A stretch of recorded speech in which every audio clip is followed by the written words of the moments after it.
Kia ora koutou, and welcome to this EcoFest event from Mindful Money about how to use your investments to make a difference. Thanks to the EcoFest organisers for all the amazing events they've been putting on across Auckland, and a warm welcome to all of you from across Auckland and potentially further afield across New Zealand. It's great to have you here, and I'll start with a little introduction to Mindful Money in case you've not heard about us before. So we're a charity, and we have been around for 5 years, and we aim to empower investors and to make investment a force for good. So we want money to serve society, not the other way around, which sounds pretty good, doesn't it? So one of the main ways we do this is that we give Kiwis, that's investors and the investment community, transparency over where their money is being invested, giving people the information they need to make an educated choice about how their money can shape a better world. So we do that through our website, which we'll definitely have a look at today. And we also provide thought leadership for ethical investment in Aotearoa through regular seminars and media articles. And we encourage leadership and innovation in ethical and impact investment. One way we do that is through our annual awards event in June.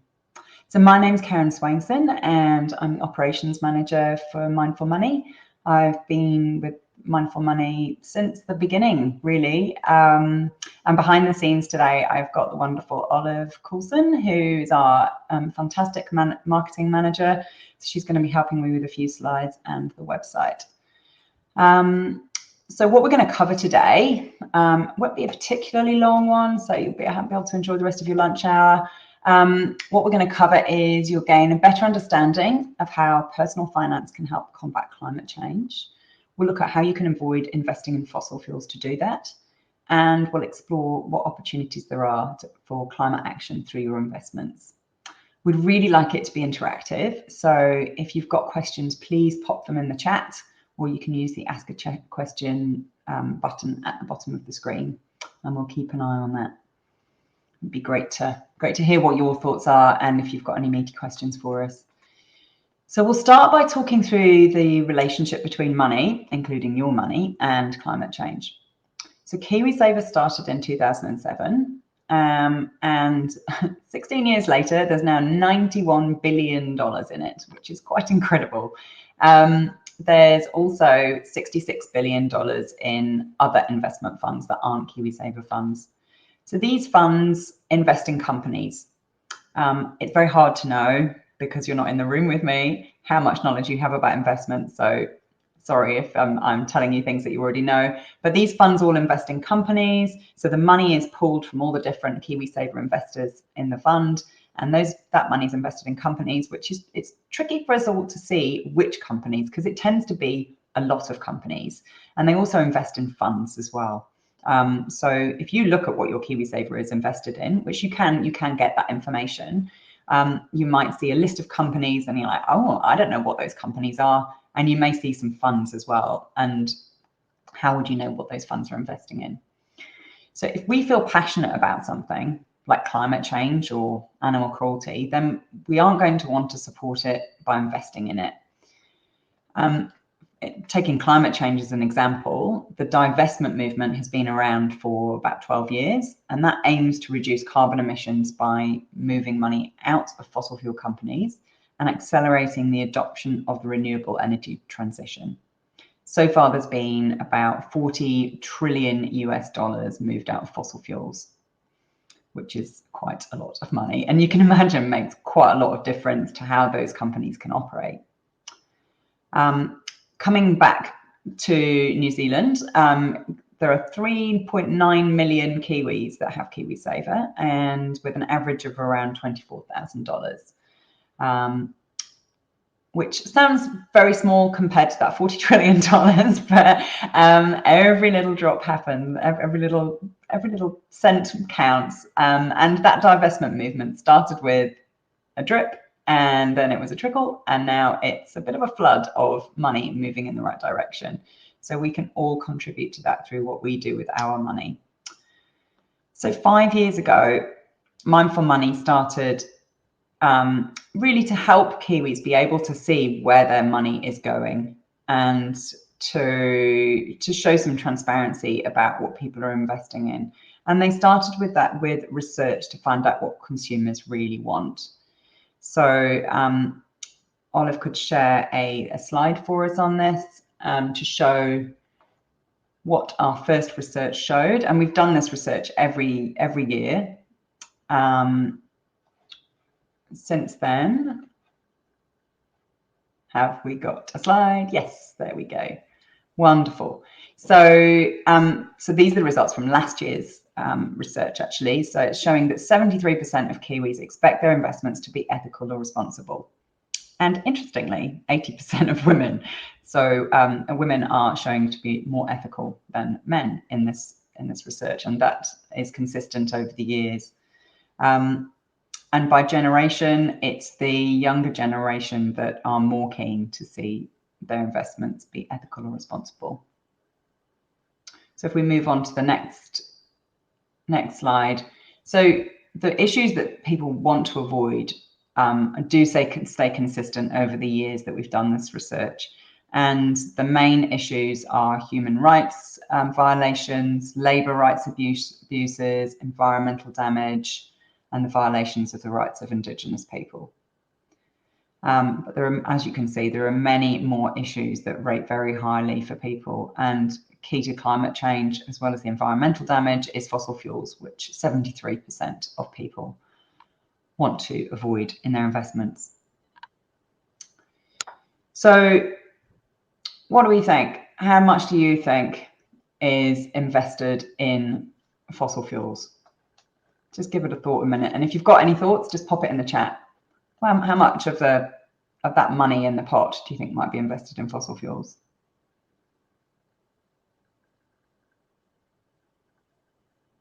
Okay, let's show you. Let's have a look at some lovely pie charts. So this shows how the money in the areas of concern that we've defined. So of those, coming out of the research that we did, we defined 10 areas of concern that Kiwis are most worried about.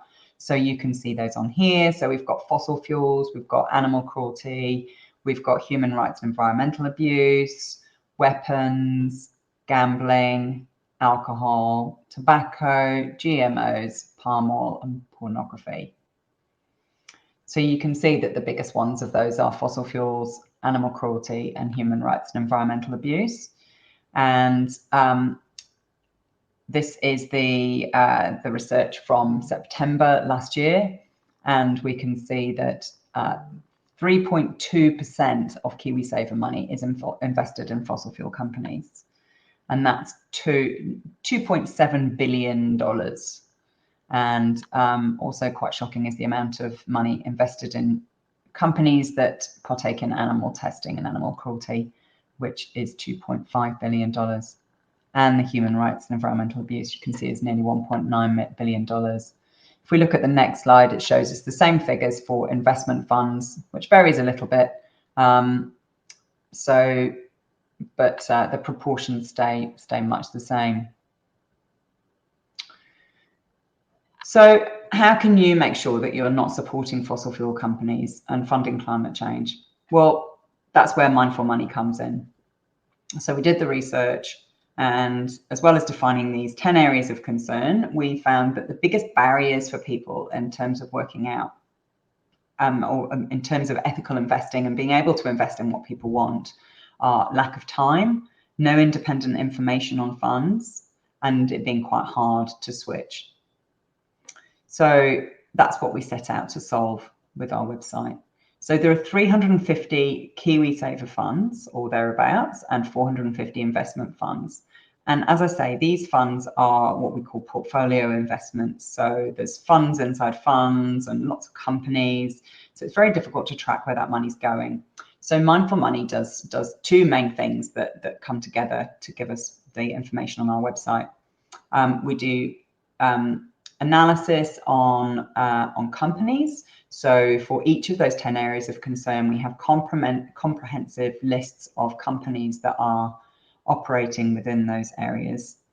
And that is constantly updated by our research analyst and her team.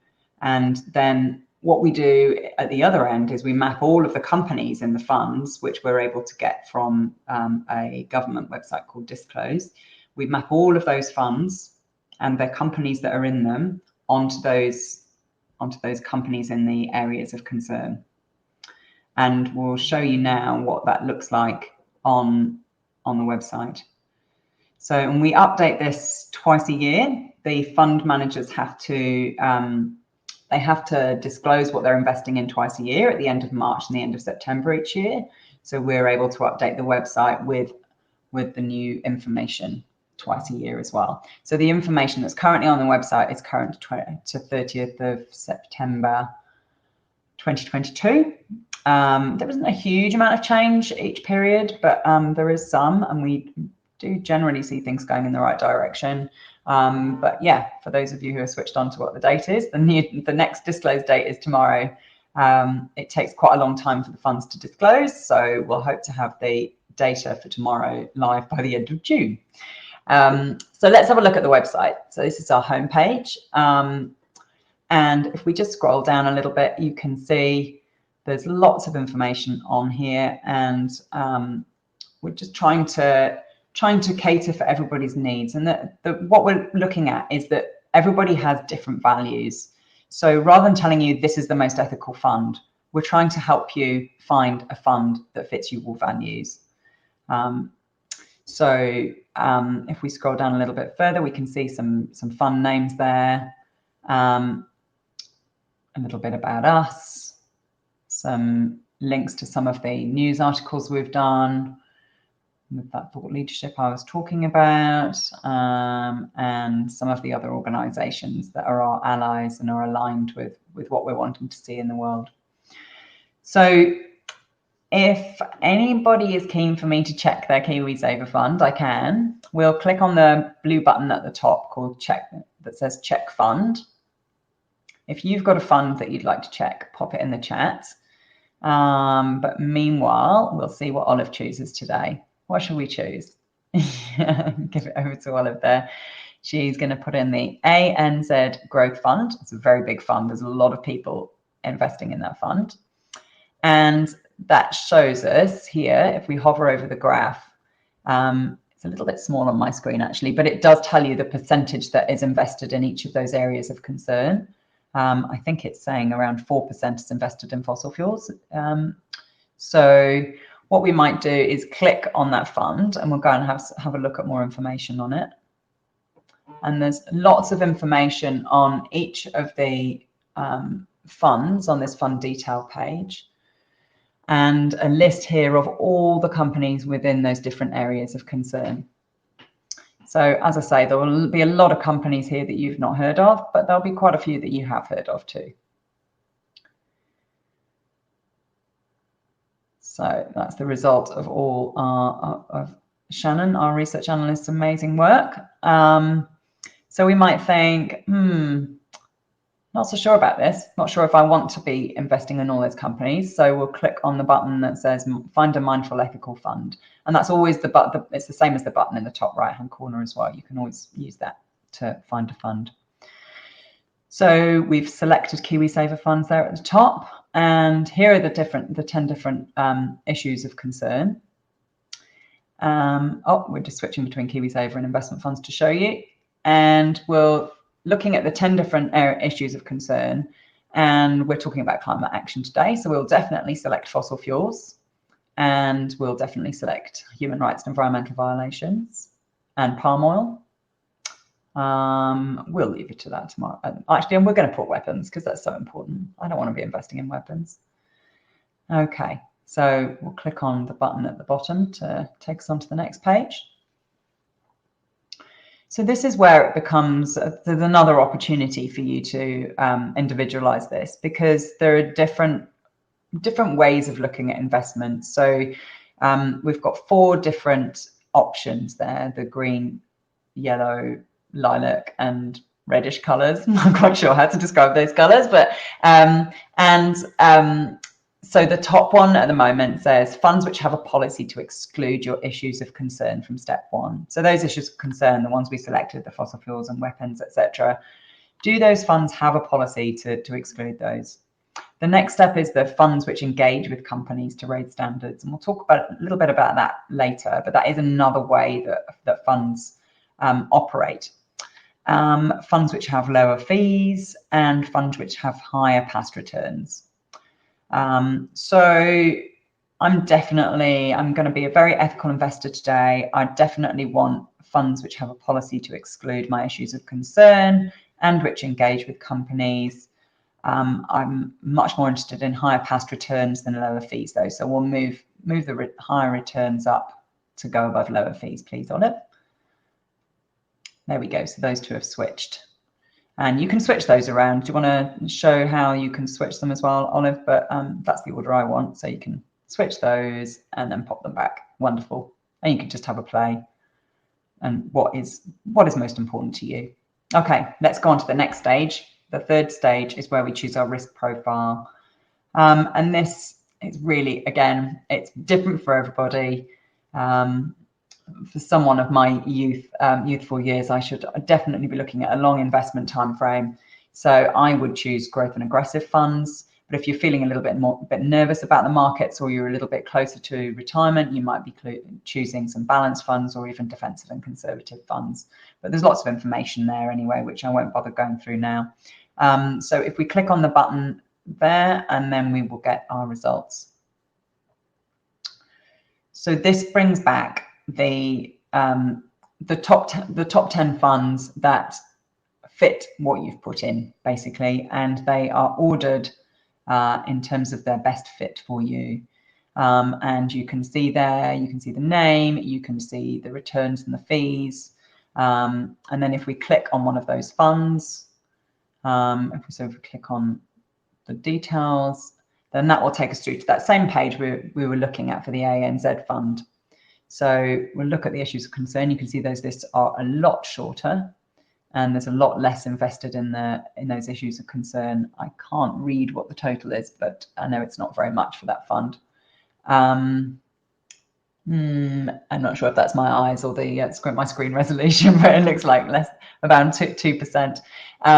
But then if we click on the, if we click there, then there's lots more information about the fund. So again, this is all coming from the disclosed register. So it's who's involved with the fund, how much money is invested in the fund, what the fees are, how long it's been going. This tab, the exclusions and issues tab, shows us what they've excluded. So this fund has excluded a lot of things, everything in fact. And there you can see what the holdings are in those different things. And there may be a difference between the fund saying it excludes it and then the actual investment, because often the way that fund providers define an issue of concern may be different to us. So that what's called the threshold might be different. So for example, we might say that no, in order, for example, let me think of one. For weapons, for nuclear weapons, we don't allow any. So if a company has even 1% invested in of their operational is invested in weapons, then we would say that that was a nuclear weapons, that would appear under a nuclear weapons, whereas other companies may say it has to be 10%. So those do vary a bit. And then there's a tab on past returns as well. This is quite a new fund, so it's only got 2 years of data, but that shows the fund's returns better. Well, they are better there compared to the market average. And then the final tab there on that page shows the investments split down into types of the top 10 investments, and then the types of investments they have split out into cash and fixed interest and properties and equities. And we've got some nice pie charts further down as well showing that. So you can see there's lots of information there. And if you look through that fund and you think, yep, this looks good, I like the look of this fund, you can click on the button here, say switch to this fund, and it will take you to our referral page where you can just pop your name and email address in, choose whether you want to join our mailing list, which I would recommend, of course, and then click on the button there, and it will take you straight through to the provider's application form. So it's pretty easy. As you can see, we did that quite quickly, and you might want to compare a couple of different funds first. But it is really straightforward, and I think that's one thing I really want to stress, because a lot of people think it's really difficult to change your KiwiSaver, and now that we've provided this website, it really isn't. And you don't have to know what fund you're in at the moment in order to switch, because once you make an application to a new fund, so say we went ahead with this application to the Pathfinder Fund, we would, the IRD does all the hard work in the background in terms of telling your old fund that you're leaving them, so you don't have to break that news to them yourself, and moving your funds. So it's, and the application forms for the providers do tend to be fairly straightforward as well. You do need to know your IRD number. That is one thing that you do need to know. In order to keep Mindful Money running, we are a charity, and the fund providers do pay us a fee. So we would be very grateful if you do make a referral, that you do it and you use this referral form, so that we can show the providers that we're providing them with new investors. That's quite important for us. Okay, if we can go back to the slides, Olive. So one question that we do get a lot is on returns, and I think probably 10 years ago it was a valid question. Oh my goodness, are ethical funds going to provide me with the returns of the non-ethical funds? But in particular, when we look at fossil fuels, on this graph shows the fossil fuel investments compared to an average company value for the last 10 years, well, actually up to August 2022. So the fossil fuel companies are the dark blue line, and you can see that they were definitely heading south and not such a good investment, while most companies are increasing in value. So as climate action increases, those values will go down further and further. So it's not necessarily a good investment, and there's lots of evidence now showing that investing ethically will provide you with better returns rather than it being a compromise. It's definitely not a compromise these days.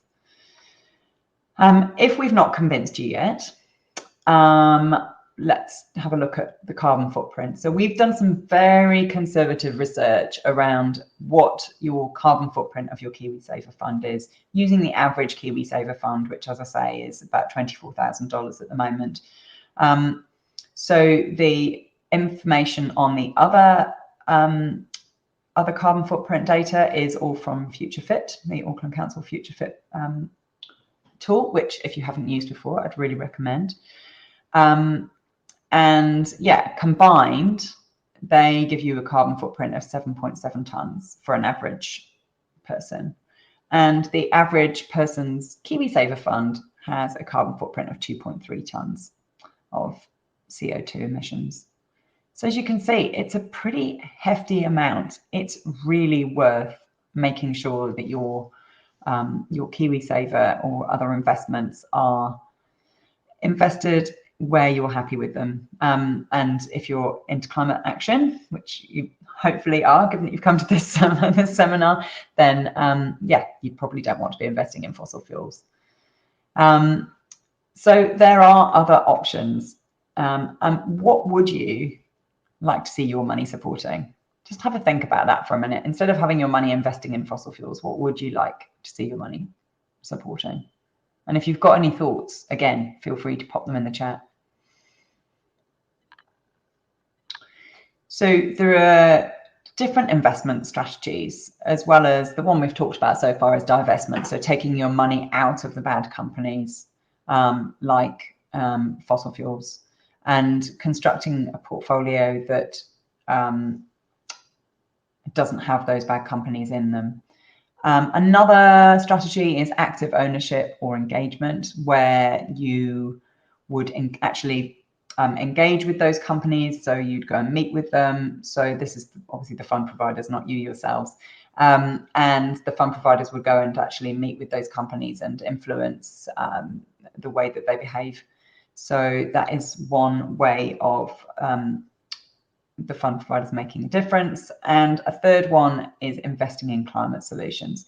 And there's actually a spectrum that we've put together, which shows how investing in these different ways can move from the traditional fund approach, which is not really thinking about the impact of the money on the environment and society. And the next one that we've discussed will be avoiding harm. So screening out sectors or practices that you're not wanting to support. And the next one would be the engagement, the active ownership, which would be, it would be excluding the worst companies and then engaging with others to improve their performance in the ways that you want to see. Taking it even further along that ethical investment spectrum, that would be investing in companies with better standards. And then the pinnacle would be impact investing, where you're investing to directly create measurable positive impact, but still making a financial return. So if we move on to the next slide, in terms of what we would like to be investing in, I think we all want to live in a world really where money is used for what people want and to improve lives for everyone. So some of the examples of where money is invested in through impact investing would be through in social housing, in renewable energy, and in communities, or perhaps in electric vehicle manufacture. So there are lots of areas where impact investing is happening. It's still quite slow in New Zealand, and it's something that we're looking to influence. So we do actually have a campaign, which we haven't been pushing massively, but it is there. So if you'd like to take part in it, we have an impact investment campaign where we're looking for people to really engage with their providers to tell them that we want more impact investment, so that we can see more of that in the future. So has anybody got any questions? Everybody's been very quiet so far. Maybe everybody's munching their lunch. If there aren't any questions, then we might just move on to what the actions are that you can take as a result of coming today. So how you can make a positive difference with your money in respect to climate action and with respect to lots of other things as well, as you've seen. So you can use the Mindful Money website to check what your money's supporting and then move it if you're not happy with it. As we've shown, it's really easy. You can help family and friends invest in line with their values. So either you can talk through it, talking about these things is really important. Or if you're not happy, if you're not feeling comfortable and you think, oh my God, there were so many good facts, but I can't remember them, then you can send people, and this seminar will still be here at this link. So you can send people to watch it.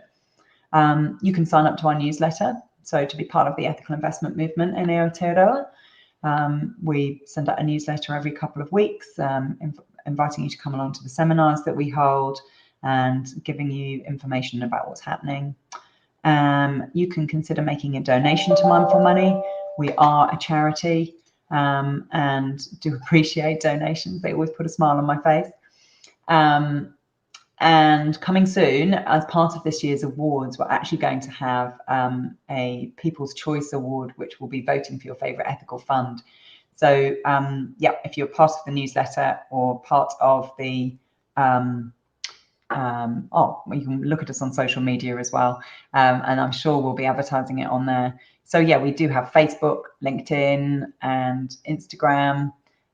So yeah, engage with us on there as well. I know Olive, our marketing manager, is always very happy to have people asking questions and engaging on those social media platforms. So we are here for you, basically. So we're trying to make a difference for everybody in Aotearoa. So if you have ideas and questions, please do get in touch.